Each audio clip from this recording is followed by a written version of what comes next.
साथियों नमस्कार। स्वागत है आपके अपने YouTube चैनल शिवाजी विनर्स में। आज हम पढ़ रहे हैं NCERT की बुक क्लास 10th के लिए बायोलॉजी, इसको जीव विज्ञान कहते हैं, बायोलॉजी का चैप्टर नंबर 2। और अगर आप बुक पे चेक करेंगे तो आप देखेंगे अध्याय नंबर 6 दिखेगा। पाठ का नाम है नियंत्रण एवं समन्वय। तो चलिए इस पाठ को पढ़ लेते हैं। तो सबसे पहले समझते हैं कि उद्दीपन क्या होता है। कह रहा है परिवेश में हुआ परिवर्तन ही उद्दीपन कहलाता है। परिवेश यानी पर्यावरण, पर्यावरण में जिस प्रकार का परिवर्तन होता है, जो चेंज होता है, उसको ही उद्दीपन कहते हैं।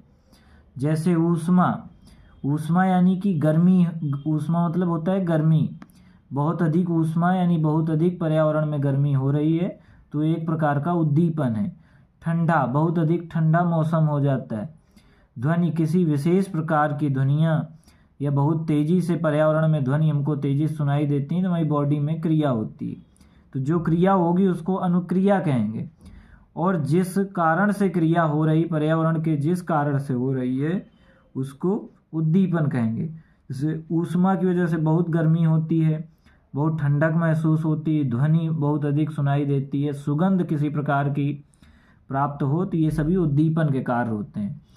उद्दीपन होने पर अनुक्रिया होती है, यानी जो उद्दीपन होगा, पर्यावरण में जैसा परिवर्तन होगा, उसकी एक अपनी अनुक्रिया होगी। जैसे उद्दीपन है अधिक गर्म चीज़ को छूने पर, गलती से भी अगर कोई अधिक गर्म चीज़ हमारे हाथ में छू जाए, हमारी त्वचा से टच हो जाए, तो उसकी अनुक्रिया होगी। हाथ अगर छुआ है तो तुरंत हाथ पीछे खींच लेंगे हम, है ना। कोई गर्म चीज़ अगर टच करेंगे तुरंत से हाथ पीछे की ओर चला जाएगा, तो इसको बोलते हैं अनुक्रिया। जो हाथ पीछे गया ये अनुक्रिया है। जो गर्म वस्तु से टच हुआ ये हमारा परिवेश में परिवर्तन है, यानी ये क्या है, उद्दीपन है। उसके बाद जंतुओं में नियंत्रण एवं समन्वय दो प्रकार से होता है। एक तंत्रिका तंत्र की सहायता से और एक होता है अंतःस्रावी तंत्र की सहायता से। तो देखते हैं तंत्रिका तंत्र क्या होता है। जिस तंत्र के द्वारा विभिन्न अंगों का नियंत्रण और अंगों और वातावरण में स्थापित होता है। कह रहा है जिस तंत्र से, एक पूरा तंत्र होता है हमारी बॉडी में, कह रहा है कि जिस तंत्र के द्वारा विभिन्न अंगों का नियंत्रण, अंगों का नियंत्रण, जैसे आपको उंगली किस तरफ करनी है, हाथ किस तरफ करना है, पैर किस तरफ करना है, ये अंग हैं। जहाँ आप चाहते हैं, आपका मस्तिष्क चाहता है, उसी तरफ जाते हैं। तो कोई तो होगा जो इसको नियंत्रित करता होगा, कोई तो होगा जिनको एक दूसरे के या इधर उधर मूवमेंट करने में, गति करने में सहायता प्रदान करता होगा। तो कह रहा है जिस तंत्र के द्वारा विभिन्न अंगों का नियंत्रण और अंगों और वातावरण में स्थापित होता है उसे तंत्रिका तंत्र कहते हैं। यानी बॉडी का अंग किस तरह मूवमेंट होना है, किस तरफ गति करना है, कहाँ जाने से रोकना है, और वातावरण में समन्वय स्थापित करने का मतलब है कि कोई गर्म चीज़ है, उसको टच करने से तुरंत उसको हटा लेना है, अन्यथा वो बॉडी में नुकसान पहुंचा सकता है। तो ये सब जो नियंत्रित करते हैं, जो अंग, जो तंत्र नियंत्रित करता है, उसको ही कहते हैं तंत्रिका तंत्र। मस्तिष्क, मेरुरज्जु और उससे निकलने वाली तंत्रिकाओं की गणना की जाती है। मस्तिष्क, मेरुरज्जु और उससे निकलने वाली कई तंत्रिकाएं हैं, उन सभी की गणना की जाती है किसके अंदर, तंत्रिका तंत्र के। तंत्र माने होता है पूरा सिस्टम, यानी मेरुरज्जु, मस्तिष्क और कई प्रकार की जो तंत्रिकाएं होती हैं सभी मिलकर के तंत्रिका तंत्र को बनाती हैं। आगे देखते हैं तंत्रिका कोशिका, न्यूरॉन के बारे में। क्या होता है न्यूरॉन? लिखा है यह तंत्रिका तंत्र की संरचनात्मक एवं क्रियात्मक इकाई है। न्यूरॉन क्या होता है? तंत्रिका तंत्र की संरचनात्मक एवं क्रियात्मक इकाई है। संरचनात्मक मतलब कि तंत्रिका कोशिका या फिर न्यूरॉन के बिना संरचना नहीं बनाई जा सकती, तो संरचनात्मक इकाई हो गई। एवं क्रियात्मक इकाई भी है। क्रियात्मक इकाई का मतलब है कि बिना न्यूरॉन की सहायता के, बिना न्यूरॉन की हेल्प के हम क्रियात्मक इकाई है, यानी किसी प्रकार का कार्य भी नहीं किया जा सकता। तो ये था तंत्रिका कोशिका एवं न्यूरॉन। तंत्रिका कोशिका एवं न्यूरॉन में एक बिंदु और आता है कि पर्यावरण से सभी सूचना ज्ञानेंद्रियों से तंत्रिका तंत्र तक पहुंचती हैं। क्या मतलब हुआ? कह रहा है पर्यावरण से सभी सूचनाएं, पर्यावरण में किस प्रकार की हलचल हो रही, कब मौसम गर्म हुआ ठंडा हुआ, सभी हमको एहसास होता है। तो कैसे पता चलता है, तो कह रहा है ज्ञानेंद्रियों से तंत्रिका तंत्र तक पहुंचती है और इस प्रकार हमको मालूम चलता है कि पर्यावरण में क्या चेंज हो रहा है, क्या परिवर्तन हो रहा है। ज्ञानेंद्रियों में तंत्रिका कोशिका के विशिष्ट सिरे होते हैं और उन्हें ग्राही कहते हैं। कह रहा है ज्ञानेंद्रियों में जो ज्ञानेंद्रियां होती हैं जिनसे ज्ञान प्राप्त होता है किसी प्रकार का, पर्यावरण से रिलेटेड या किसी अन्य प्रकार का, तो कह रहा है तंत्रिका कोशिका के विशिष्ट सिरे होते हैं। कह रहे कई विभिन्न पार्ट होते हैं जिनको ग्राही कहते हैं और उनसे ही पता चलता है कि पर्यावरण में क्या चेंजमेंट हो रहा है, क्या हो रहा है। जैसे आँख ज्ञानेंद्रिय है, आँख, कान, नाक, जिह्वा, त्वचा, ये सभी क्या होती हैं, ज्ञानेंद्रिय। तो आँख ज्ञानेंद्रिय है, क्या करता है, प्रकाश ग्राही, प्रकाश ग्रहण करता है। कैसे, जैसे आप आँखों से हम या आप किसी चीज़ को देखते हैं तो अगर प्रकाश ना हो तो क्या हम देख पाएंगे, नहीं। तो जिस वस्तु को देखना है उस पर प्रकाश पड़ना चाहिए, जिस वस्तु पर देखना है उस वस्तु पर अगर प्रकाश होगा तो आप उसको आसानी से देख लेंगे। तभी कहते हैं प्रकाश ग्राही है, दृष्टि के लिए है, दृष्टि माने देखने के लिए। कान श्रवण ग्राही है, यानी ग्राही माने होता है ग्रहण करना, श्रवण माने सुनना। तो कान क्या है, श्रवण ग्राही है, यानी सुनता है चीज़ों को। और कान किसके लिए उपयोग किया जाता है, सुनने के लिए किया जाता है। नाक क्या होता है, नाक घ्राण ग्राही है, इसको प्रयोग करते हैं सूंघने के लिए, घ्राण माने होता है सूंघना। जीभ क्या होता है, रस संवेदी ग्राही, यानी रस का स्वाद, यानी जीभ से स्वाद लेते हैं ना। तो कह रहा है रस में किस प्रकार की क्वालिटी, रस कैसा प्राप्त हो रहा है उसको जीभ देखती है, यानी स्वाद के लिए जीभ का प्रयोग किया जाता है। त्वचा स्पर्श ग्राही होती है, यानी ऊष्मा महसूस करने के लिए, यानी त्वचा से ही हमको मालूम चलता है कि आज बहुत गर्मी है। त्वचा से ही मालूम चलता है कि कोई चीज़ हमने टच करी वो बहुत गर्म है या फिर बहुत ठंडी है, नॉर्मल है। कैसे पता चलेगा, त्वचा में, हाथ से हम पकड़ करके त्वचा से चेक करेंगे, त्वचा के संपर्क में आएगा तो हम बता देंगे कि ठंडा, ऊष्मा कितनी है इसमें। ऊष्मा अधिक है तो गर्मी है, ऊष्मा बहुत कम होती जाएगी तो ठंडी हो जाएगी चीज़।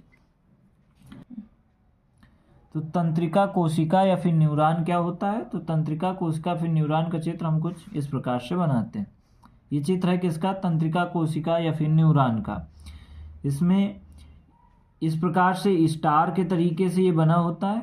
इसमें बीच में जो भाग होता है उसको हम कहते हैं केंद्रक, उसको हम क्या कहते हैं, इसको केंद्रक कहते हैं।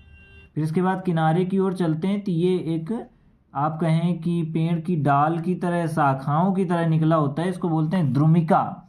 इसका नाम होता है, बायोलॉजी की भाषा में बोलते हैं द्रुमिका। और ये जो पूरी बॉडी की तरह ये जो बन करके दिख रहा है इसको पूरे को कहते हैं कोशिका काय। और ये तंत्रिका जो बनी हुई है इसमें ये जाल टाइप का बना होता है, इसको बोलते हैं तंत्रिकाक्ष। और पीछे ये बना होता है तंत्रिका का, ये सबसे अंत में है तो इसको बोलते हैं तंत्रिका का सबसे अंतिम सिरा। इस प्रकार से हमने देखा तंत्रिका कोशिका या न्यूरॉन का फिगर। अब आगे देखते हैं। अब देखते हैं कि न्यूरॉन या तंत्रिका तंत्र में द्रुमिका होती है तो द्रुमिका किसे कहते हैं। आप ऐसे भी थ्योरी के माध्यम से भी समझ सकते हैं। कैसे, बोले कोशिका काय से निकलने वाली धागे जैसी संरचना जो सूचना प्राप्त करती है, यानी कि कोशिका काय जो बना था, जो भी हमने तंत्रिका या न्यूरॉन का चित्र देखा था उसमें कोशिका काय था जो स्टार जैसी संरचना बनी थी। तो कह रहा कोशिका काय से निकलने वाली धागे जैसी संरचना, सबसे बाद में संरचनाएं जो शाखाओं की तरह निकली थी, संरचनाएं जो सूचना प्राप्त करती हैं। तो इनका काम क्या होता है, सूचनाएं प्राप्त करती हैं, विभिन्न प्रकार की सूचनाएं ग्रहण करती हैं। तो इनको ही हम क्या कहते हैं, द्रुमिका कहते हैं। कोशिका काय क्या होती है, प्राप्त की गई सूचना विद्युत आवेग के रूप में चलती है। प्राप्त की गई सूचना विद्युत आवेग के रूप में चलती है। तो इसको ये किससे प्राप्त होता है हमको, कोशिका काय से। तंत्रिकाक्ष या फिर एक्सॉन क्या होता है, यह सूचना के विद्युत आवेग को कोशिका काय से दूसरी न्यूरॉन की द्रुमिका तक पहुंचाता है। कोशिका काय से न्यूरॉन की दूसरी द्रुमिका तक पहुंचाता है, उसे तंत्रिकाक्ष या फिर एक्सॉन कहते हैं। आगे देखते हैं कि क्या होता है अंतर्ग्रंथन या फिर इसको ही कहते हैं सिनेप्स। या तंत्रिका के अंतिम सिरे एवं अगली तंत्रिका कोशिका के द्रुमिका के मध्य का रिक्त स्थान होता है। कैसे? बोले अंतर्ग्रंथन सिनेप्स जो होता है, तंत्रिका, अभी हमने न्यूरॉन का चित्र देखा था तो कह रहा तंत्रिका के अंतिम सिरे, जो अंतिम सिरा देखा था जिसको हम तंत्रिका का अंतिम सिरा कहते थे, उसके बाद दूसरी तंत्रिका होती है, तो पहली तंत्रिका कोशिका और दूसरी तंत्रिका कोशिका के बीच में एक गैप होता है, थोड़ा सा जगह होता है, तो उसी को बोलते हैं या तंत्रिका के अंतिम सिरे एवं अगली तंत्रिका कोशिका के द्रुमिका के मध्य का रिक्त स्थान है। यहाँ विद्युत आवेग को रासायनिक संकेत में बदला जाता है जिससे यह आगे संचरित हो सके। आगे देखते हैं तंत्रिका कोशिकाओं के प्रकार। तंत्रिका कोशिका 3 प्रकार के होते हैं। संवेदी तंत्रिका कोशिका, सबसे पहला है संवेदी तंत्रिका कोशिका। तो देखते हैं क्या होती है।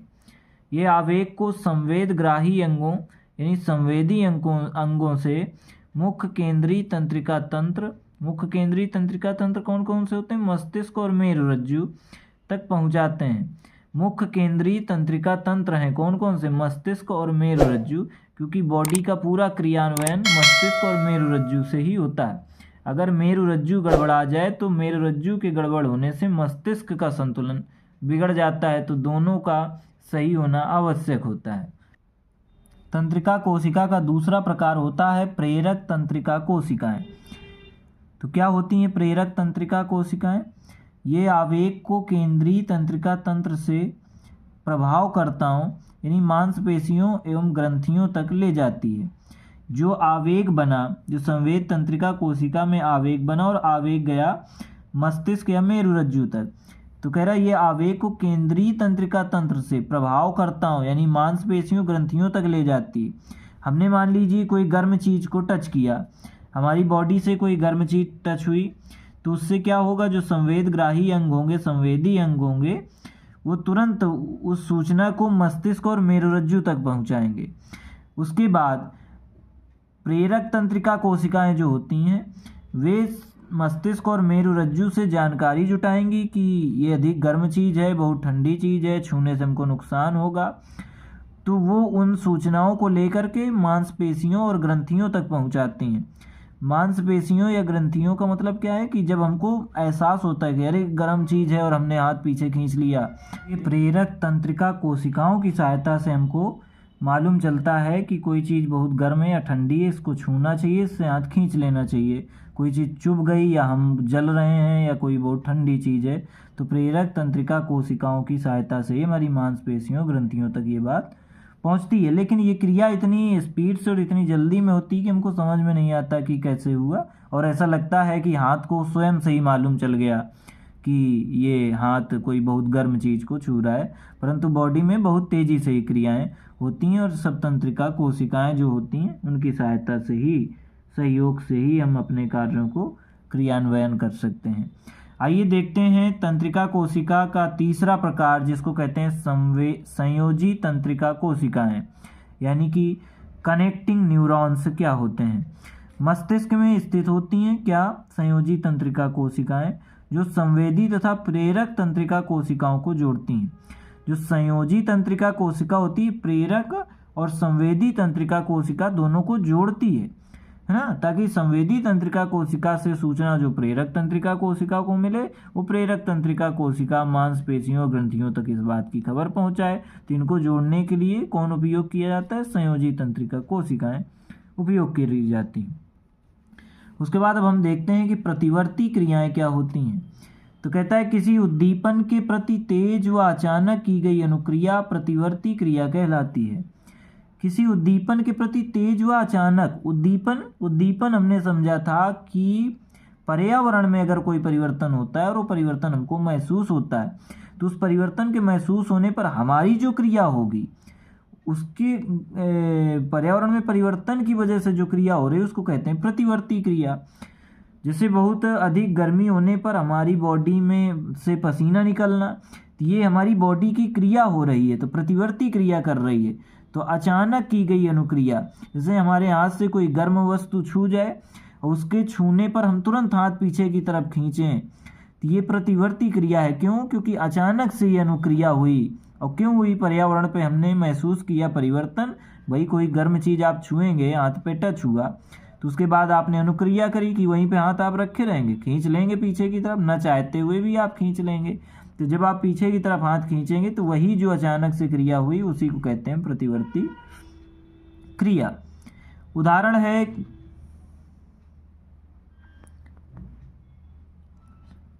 है किसी गर्म वस्तु के छूने पर हाथ को पीछे हटा लेना, यानी कोई गर्म वस्तु अगर छू जाएगी तो हाथ पीछे हटा ही लेंगे। उदाहरण भी हमने समझ लिया। न चाहते हुए भी आंखों से आंसू आना, इसे ग्रंथि स्राव कहते हैं। कह रहे कि ग्रंथि स्राव क्या होता है, तो बोले न चाहते हुए भी, जैसे किसी को किसी प्रकार का कष्ट हो तो वो सोचता नहीं है कि आंखों से आंसू आए, इसके लिए उसको कोई मेहनत नहीं करनी पड़ती, खुद से ही आंखों से आंसू आ जाते हैं। तो जो खुद से ही आंखों से आंसू आ रहे हैं तो इसको हम ग्रंथि स्राव कहते हैं, यानी बिना किसी प्रकार के जोर के ही आंसू आ रहे हैं तो इसको हम ग्रंथि स्राव कहते हैं, यानी ग्रंथियों से स्राव आ रहा है, जो आंसू अश्रु बह रहा है। तो चलिए देखते हैं अब प्रतिवर्ती चाप क्या होता है। प्रतिवर्ती क्रिया के दौरान विद्युत आवेग जिस पथ पर चलते हैं उसे प्रतिवर्ती चाप कहते हैं। प्रतिवर्ती क्रिया के दौरान विद्युत आवेग यानी इलेक्ट्रिसिटी एनर्जी जिस पथ पर जैसे जैसे चलती है उसे प्रतिवर्ती चाप कहते हैं। तो चलिए समझते हैं क्या होता है। तो जैसा कि उद्दीपन हुआ, उद्दीपन मतलब कि ऊष्मा का पर्यावरण में हमको एहसास हुआ कि ऊष्मा बहुत अधिक बढ़ी हुई है, गर्मी बढ़ी हुई है, कोई गर्म चीज़ हमारी और टच हो रही है, हमारी बॉडी से टच हो रही, तो उद्दीपन हुआ, ऊष्मा में परिवर्तन हुआ। ग्राही अंग जो होता है, जो ग्रहण करने वाला अंग होता है, जैसे कि त्वचा, ऊष्मा को त्वचा ग्रहण करके त्वचा बताती है कि ऊष्मा अधिक बढ़ी हुई है। त्वचा के टच करने से पता चलता है कि गर्मी है, ठंडी है, मौसम कैसा है, यानी मौसम जैसा है वही पर्यावरण है। उसके बाद फिर क्या होगा, जब उद्दीपन हुआ यानी ऊष्मा आई पर्यावरण में, फिर उसके बाद ग्राही अंग जो त्वचा था उसने इसको महसूस किया। उसके बाद ये बात पहुंची मेरुरज्जु तक। मेरुरज्जु ने कार्यकारी अंग यानी पेशी और मांसपेशियों तक ये बात पुनः पहुंचाई।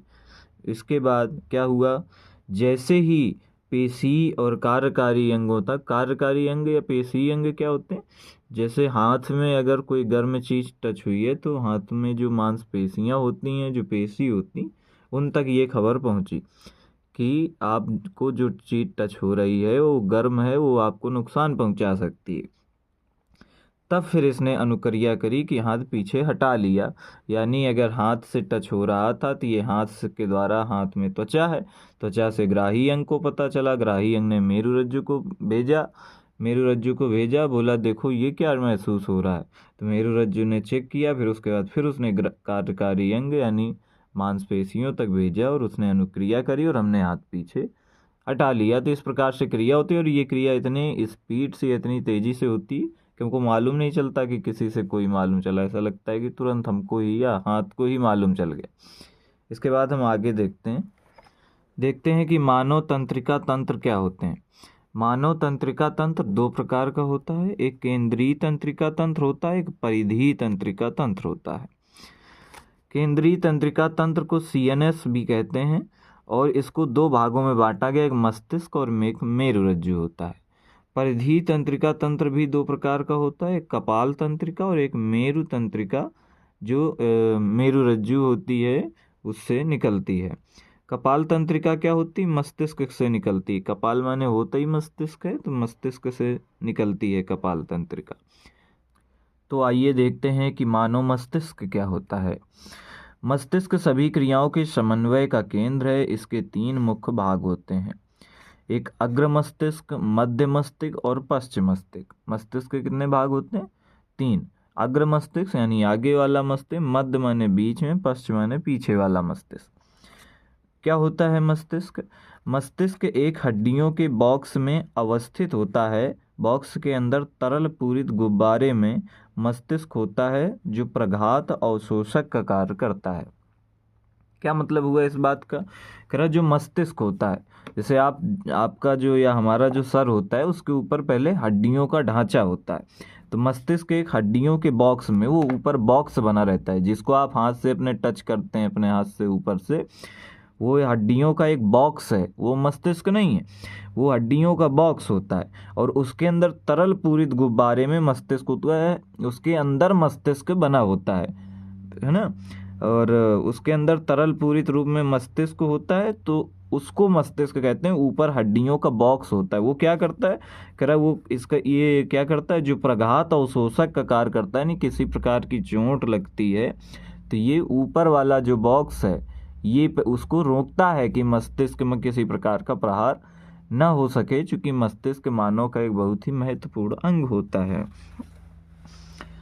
अब जैसा कि हमने पढ़ा कि मस्तिष्क के 3 भाग होते हैं, एक अग्र मस्तिष्क, मध्य मस्तिष्क और पश्चिम मस्तिष्क। अग्र मस्तिष्क में थैलेमस, हाइपोथैलेमस, सेरेब्रम, और मध्य मस्तिष्क में क्या होता है, 4 पिंडों में बटा होता है।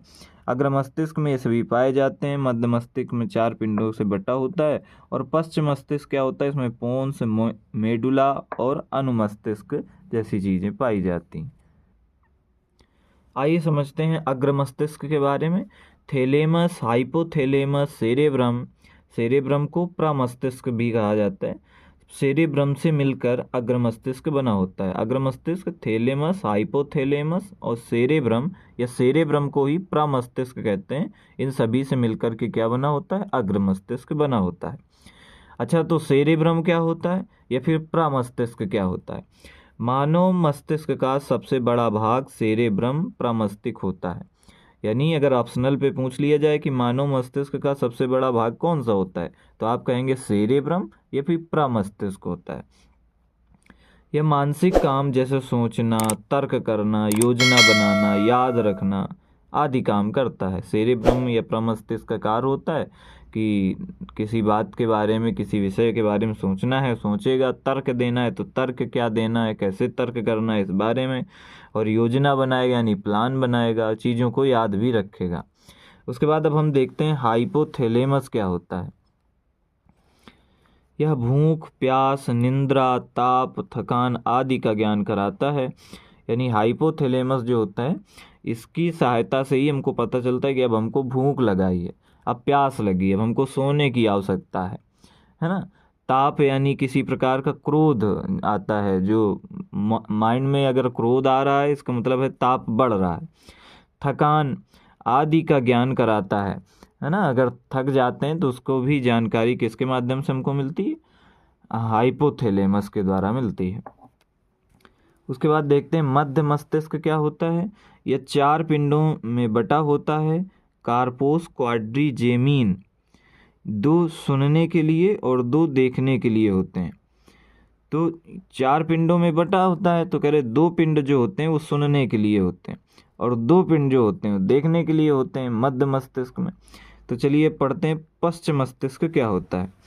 पोन्स, मेडुला, अनुमस्तिष्क या पश्चिम मस्तिष्क के भाग हैं। पश्चिम मस्तिष्क भाग कौन कौन से होते हैं? पोन्स, मेडुला और अनुमस्तिष्क। अनुमस्तिष्क क्या होता है? शरीर की संस्थिति तथा संतुलन बनाना, ऐच्छिक क्रियाओं की परिशुद्धि जैसे पेन उठाना। अनुमस्तिष्क का काम क्या होता है? अगर शरीर की संस्थिति, शरीर की स्थिति को सही से बना करके रखना। कैसी स्थिति? तथा संतुलन बनाना, जैसे हमको हाथ को कहाँ ले जाना है, कौन सी क्रिया करनी है, कब कौन सा सामान उठाना है, कब कौन से सामान को रखना है, किसको टच करना है, किसको नहीं टच करना, ये अनुमस्तिष्क से काम होता है। जैसे कि हम पेन उठाते हैं तो ये अनुमस्तिष्क, अब हमको मालूम है कि पेन उठाना है तो ये अनुमस्तिष्क की क्रिया है, यानी पेन उठाना ऐच्छिक क्रिया है। हम अपनी इच्छा से जो क्रिया करते हैं उसमें सहायता करती है अनुमस्तिष्क। आइए देखते हैं मेडुला क्या होता है। अनैच्छिक कार्यों का नियंत्रण जैसे हृदय का धड़कना। मेडुला अनैच्छिक कार्यों का नियंत्रण करता है। एक तो हमने अभी पढ़ा अनुमस्तिष्क जो ऐच्छिक कार्यों का, यानी जो हम करना चाहें, जो हमारी इच्छा हो करने की, उसमें अनुमस्तिष्क सहायता करता था। लेकिन मेडुला अनैच्छिक कार्यों का नियंत्रण करता है। अनैच्छिक यानी जो हमारी इच्छा के बिना भी हमारी बॉडी में जो काम होते हैं, जैसे हृदय का धड़कना। हृदय में सदैव धड़कन होती रहती है ना, धड़कता रहता है, पंप होता रहता है ब्लड, चूंकि जैसे ही ब्लड पंप होना बंद हो जाएगा यानी हृदय की धड़कन बंद हो जाएगी तो इंसान का जीवन समाप्त हो जाएगा। तो मेडुला अनैच्छिक कार्यों का नियंत्रण करता है, हृदय का धड़कना हो गया या आँख आँख की पलक को झपकना, आँख वो हम अपनी इच्छा से थोड़ी झपकाते हैं कि अब हमको झपकाने की आवश्यकता है तब झपकाएंगे, फिर नहीं झपकाएं, अनैच्छिक क्रिया है, स्वयं से ही वो क्रिया हो जाती। इसी पॉन्स क्या होता है, अनैच्छिक क्रियाओं का नियंत्रण ये भी करता है, जैसे श्वसन, सांस लेने में हम पॉन्स हमारी सहायता करता है, ये भी अनैच्छिक क्रिया, इसमें हम इच्छा थोड़ी जाहिर करते हैं कि अब हमको सांस लेने की आवश्यकता है, अब खत्म हो गई, अब लेनी है, ये स्वयं से ही क्रिया अपने आप ही चलती रहती है। उसके बाद अब हम देखेंगे मेरुरज्जु क्या होता है। मेरुरज्जु एक बेलनाकार संरचना है, यह मेडुला ऑब्लांगेटा से प्रारंभ होकर कशेरुकी दंड से घिरा हुआ नीचे की ओर विस्तारित होता है। मेरुरज्जु कैसा है, बेलनाकार संरचना है। मेरुरज्जु क्या होता है, जो रीढ़ की हड्डी होती पीछे पीठ की तरफ, उस हड्डी के आसपास मेरुरज्जु बना होता है और मेरुरज्जु सीधा मस्तिष्क से टच होता है, सीधा मस्तिष्क से कनेक्शन होता है उसका। मेरुरज्जु एक बेलनाकार संरचना है, तो ये बेलनाकार बेलन के आकार की बनी होती है। यह मेडुला ऑब्लांगेटा से प्रारंभ होकर कशेरुकी दंड से घिरा हुआ नीचे की ओर विस्तारित होता है। मेडुला ऑब्लांगेटा ये क्या होता है, ये मस्तिष्क में होता है, इससे जुड़ करके कह रहा है कशेरुकी दंड से घिरा हुआ। कशेरुकी दंड यानी कि जो मेरुरज्जु होती उसी के आसपास रीढ़ की हड्डी बहुत सा जाल जैसा बना होता है, तो नीचे की तरफ विस्तारित होती है।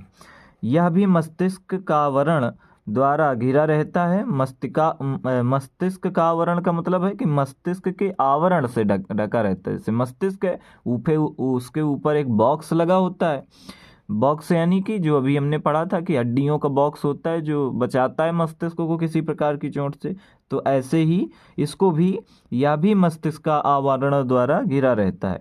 यानी मस्तिष्क का आवरण मतलब है कि मस्तिष्क का आवरण जिससे ढका रहे, किसी प्रकार का नुकसान न पहुंचे। मेरुरज्जु से 31 जोड़ी तंत्रिकाएं निकलती हैं, ये लगभग 45 सेंटीमीटर लंबी होती है। मेरुरज्जु का कार्य यह प्रतिवर्ती एवं स्वयं चालित क्रियाओं के समन्वय का केंद्र होता है। मेरुरज्जु और क्या करता है बोले, यह निम्नलिखित 3 कार्य करता है। जैसे यह गर्दन के नीचे के क्षेत्र में प्रतिवर्ती का नियंत्रण करता है, गर्दन के नीचे के क्षेत्र में पीछे की तरफ, गर्दन के नीचे के क्षेत्र में प्रतिवर्ती का नियंत्रण करता है। यह संवेदी आवेगों को त्वचा तथा मांसपेशियों से मस्तिष्क तक ले जाता है। संवेदी आवेगों को यानी त्वचा में क्या टच हो रहा है, कोई चोट तो नहीं लग रही, क्या करना चाहिए, इस प्रकार की जो आवेग हैं, ये इस प्रकार की जो सूचनाएं हैं, ये मस्तिष्क तक इसको ले जाता है।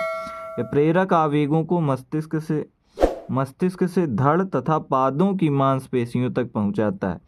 जो प्रेरक आवेग होते हैं, प्रेरक यानी प्रेरक कहते हैं, मोटिवेट को कहते हैं, मोटिवेशन कहते हैं प्रेरक, या प्रेरक आवेग जो होते हैं उनको मस्तिष्क से लेकर के धड़ यानी सर के नीचे, गर्दन के नीचे का जो भाग होता है उसको धड़ कहते हैं, धड़ तथा पादों माने पैर की तरफ, पैर की मांसपेशियों तक, यानी ऊपर से लेकर मस्तिष्क से सूचना नीचे तक पूरी बॉडी में पहुंचाता है।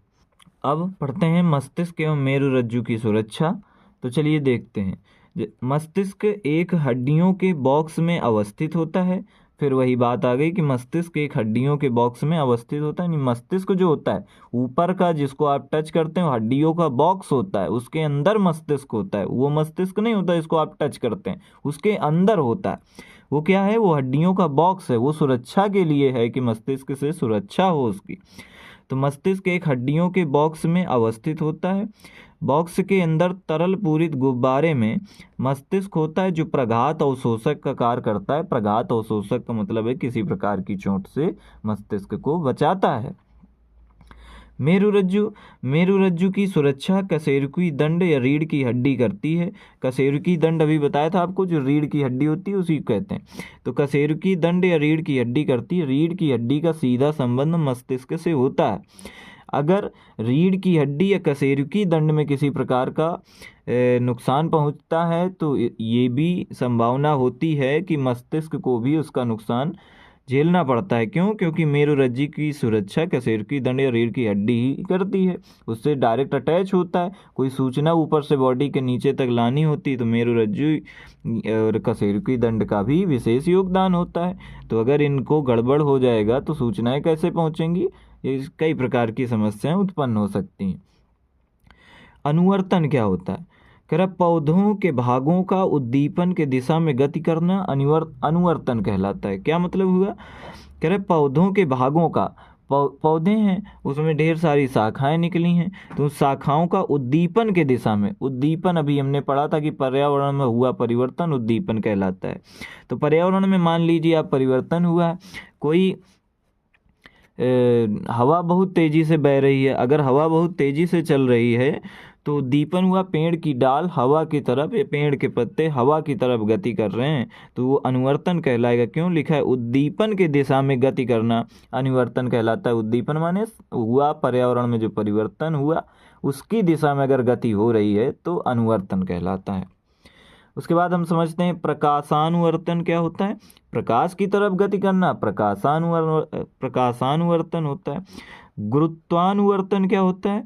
गुरुत्वानुवर्तन से आपको समझ में आ रहा है कि पृथ्वी की बात कर रहे, तो पृथ्वी की तरफ या दूर गति करना गुरुत्वानुवर्तन कहलाता है। उसके बाद आता है रसायनानुवर्तन, परागनली की अंडाशय की तरफ गति रसायनानुवर्तन कहलाता है। और जलानुवर्तन क्या होता है? पानी की तरफ जड़ों की गति, यानी जड़ जो होती हैं, हर पौधे पेड़ पे जड़ें होती हैं, जब वो पानी की तरफ गति करें तो उसको जलानुवर्तन कहते हैं। पादप हार्मोन क्या होता है? ये वे रसायन हैं जो पौधों की वृद्धि, विकास व अनुक्रिया का समन्वय करते हैं। पादप हार्मोन क्या होते हैं? पौधों की वृद्धि और विकास और अनुक्रिया का समन्वय करते हैं कि कब हमको अनुक्रिया करनी है, वृद्धि होगी कि नहीं होगी। जब रसायन मिलेगा इनको तभी तो वृद्धि हो पाएगी। पेड़ पौधों में पाए जाने वाले हार्मोन को पादप हार्मोन कहते हैं। पादप हार्मोन कहाँ पाया जाता है? बोले पादपों में। पादप क्या होते हैं? पेड़ पौधे, पेड़ पौधों में पाया जाता है। वृद्धि प्रवर्धक क्या होता है? वृद्धि प्रवर्धक जो होते हैं ये पौधों की वृद्धि करते हैं, नाम ही पता चल रहा है वृद्धि प्रवर्धक। वृद्धि माने होता है बढ़ना, ये पौधों की वृद्धि करता है। वृद्धि रोधी क्या होता है? ये पौधों की वृद्धि को रोकता है। रोधी माने रोकना, वृद्धि को रोके उसको वृद्धि रोधी कहते हैं। तो आइए देखते हैं क्या होता है वृद्धि प्रवर्धक। वृद्धि प्रवर्धक में होता है जिब्रेलिन। जिब्रेलिन क्या करता है? ये मुख्य हार्मोन है, अंकुरण एवं वृद्धि नियंत्रण करता है। जिब्रेलिन मुख्य हार्मोन है, अंकुरण को और वृद्धि को नियंत्रित करता है। और होता है अगला होता है हार्मोन ऑक्सिन, प्रकाश की ओर ऑक्सिन काम करता है, यानी प्रकाशानुवर्तन करवाता है। किसमें? पेड़ पौधों में करवाता है प्रकाश की ओर। और प्रकाश की पेड़ों की आवश्यकता होती है, चूंकि आप क्या जानते हैं, पेड़ों में जीव होता है। पेड़ पौधों में अगर जीव है, जीवन है, तो उनको भोजन की आवश्यकता होगी और वो प्रकाश से ही भोजन प्राप्त करते हैं। साइटोकाइनिन कोशिका विभाजन करता है। फ्लोरीजेंस क्या होता है? फूल खिलाने में मदद करता है। ट्राउमेटिन पेड़ पौधों के घावों को भरते हैं। ट्राउमेटिन जो होता है एक ऐसा पदार्थ होता है, जैसे पेड़ पौधे में आप आते जाते किसी प्रकार का चोट पहुंचा दिए, कोई हथियार लिए थे, आप खेतों से जा रहे थे, वहाँ पेड़ लगे थे, उस पर किसी प्रकार का अगर आपने नुकसान पहुंचाया तो उस पर घाव लग गया, उसको चोट लग गई पेड़ पौधे पे, तो फिर उसमें एक पदार्थ होता है ट्राउमेटिन जो वृद्धि प्रवर्धक होता है और ये उसके घाव को भर देता है। आप देखेंगे कि कुछ समय बाद उस पर देखेंगे तो कुछ पदार्थ लगा हुआ मिलेगा आपको, वो ट्राउमेटिन के कारण ही होता है। गांव में तो कई बच्चे उसको खेलने के लिए यूज भी करते हैं, किसी काम के लिए उसको निकाल लेते हैं, है ना, जो निकल करके वो पदार्थ आता है, तो ट्राउमेटिन होता है और पेड़ पौधों को घावों को भरता है। उसके बाद अब हम समझते हैं वृद्धि रोधी के बारे में। वृद्धि रोधी मतलब वृद्धि को रोकने वाले। तो कौन रोकता है वृद्धि को, किस प्रकार से देखते हैं? वृद्धि माने उसकी बढ़त। एब्सिसिक अम्ल क्या होता है? इसको कहते हैं ABA कहते हैं, एब्सिसिक अम्ल। वृद्धि अंकुरण कोशिका विभाजन रोकता है। एब्सिसिक क्या होता है? वृद्धि अंकुरण और कोशिका के विभाजन को रोकता है। कौन? एब्सिसिक अम्ल। उसके बाद एथिलीन होता है जिसका फार्मूला होता है C2H4। ये गैस है, क्या करता है, फल पकता है प्राकृतिक रूप से। एथिलीन जो गैस होती है, एथिलीन प्राकृतिक गैस होती है। तो एथिलीन से जब फल पकता है तो प्राकृतिक रूप से जो पेड़ों में लगे लगे जो फल पक जाता है, किसकी वजह से पकता है, एथिलीन C2H4 की वजह से। और एक गैस होती है, इसको कहते हैं एसिटिलीन C2H2। ये कृत्रिम रूप से फल पकाता है, यानी कच्चा फल तोड़ लिया गया, उसको पकाना है तो हम इसका प्रयोग करेंगे एसिटिलीन यानी C2H2 का। ये कृत्रिम रूप से पकाया जाता है एसिटिलीन की सहायता से। कृत्रिम यानी बनावटी, इंसान जब चाहे तब पकाए, उसको बोलते हैं एसिटिलीन। एथिलीन ये प्रकृति से प्राप्त होगा तो प्राकृतिक रूप से पकेगा अपने टाइम पर। और जब इस प्रकार की अभिक्रियाएं होती हैं तो कुछ ये रिएक्शन बनती है, CaC2 प्लस H2O से मिलेगा तो बनाएगा C2H2 और CaO, और इस प्रकार से फल पक जाएगा। तो आइए देखते हैं कि आयोडीन युक्त नमक के उपयोग की सलाह क्यों दी जाती है। क्यों दी जाती है? क्योंकि शरीर में कार्बोहाइड्रेट, वसा तथा प्रोटीन के अपचन को थायराइड नियंत्रित करती है। थायराइड क्या है? थायराइड ग्रंथि है। यह ग्रंथि थायरॉक्सिन नामक हार्मोन स्रावित करती है। इस ग्रंथि के लिए आयोडीन की आवश्यकता होती है। आयोडीन की कमी से घेंघा रोग हो जाता है, इसी वजह से आयोडीन युक्त नमक के उपयोग की सलाह दी जाती है। उसके बाद देखते हैं मधुमेह, डायबिटीज के बारे में। आपने सुना होगा डायबिटीज, बहुत से लोगों को डायबिटीज की समस्या हो जाती है। इस बीमारी में रक्त में शर्करा का स्तर बढ़ जाता है। शर्करा माने चीनी, शक्कर। कारण क्या होता है? अग्नाशय ग्रंथि द्वारा स्रावित इंसुलिन हार्मोन की कमी के कारण। अग्नाशय जो ग्रंथि होती है हमारी बॉडी में, उससे सदैव इंसुलिन हार्मोन का स्राव होता रहता है। स्राव माने बहाव होता रहता है। लेकिन जब इंसुलिन के हार्मोन की कमी हो जाती है, यानी कम बहाव होता है, कमी के कारण होता है, तो जब इंसुलिन की कमी हो जाती है और शर्करा की मात्रा, चीनी की मात्रा बढ़ जाती है तो उसको मधुमेह, डायबिटीज कहते हैं। इंसुलिन रक्त में शर्करा के स्तर को नियंत्रित करता है, यानी इंसुलिन रक्त में कितनी शर्करा की आवश्यकता है उसको नियंत्रित किए रहता है। लेकिन अगर जब इंसुलिन कम हो जाएगा तो फिर नियंत्रण नहीं कर पाएगा, नियंत्रण अपना छोड़ देगा। इसका निदान क्या है मधुमेह का या डायबिटीज का? बोले निदान है इसका इंसुलिन हार्मोन का इंजेक्शन लगवाना। जब इंसुलिन का स्राव कम हो गया है तो बॉडी में इंसुलिन कम है, तो देख रेख करने का, शर्करा के देख रेख करने का कि ब्लड में कितनी शर्करा होनी चाहिए, ये इंसुलिन का काम है। अब इंसुलिन तो उतना एक्टिव है नहीं, उस पर इंसुलिन का हार्मोन नहीं आ रहा, तो अब इंसुलिन का हार्मोन बॉडी पे अगर आ जाए तो वो डायबिटीज या मधुमेह को कंट्रोल करेगा। इसी वजह से इंसुलिन हार्मोन का इंजेक्शन लगाने से ही इसका लगवाते रहिए और स्वस्थ रहिए, बाकी पूर्णतया इलाज नहीं हो पाता है मधुमेह, डायबिटीज का। इस प्रकार से हमने पढ़ा चैप्टर नंबर 2 जीव विज्ञान का, या फिर आप साइंस का कहें तो चैप्टर नंबर 6 है। और आशा करता हूँ आपको वीडियो अच्छा लगा होगा। अगर वीडियो अच्छा लगा है तो लाइक, कमेंट, शेयर, सब्सक्राइब जरूर करें। धन्यवाद।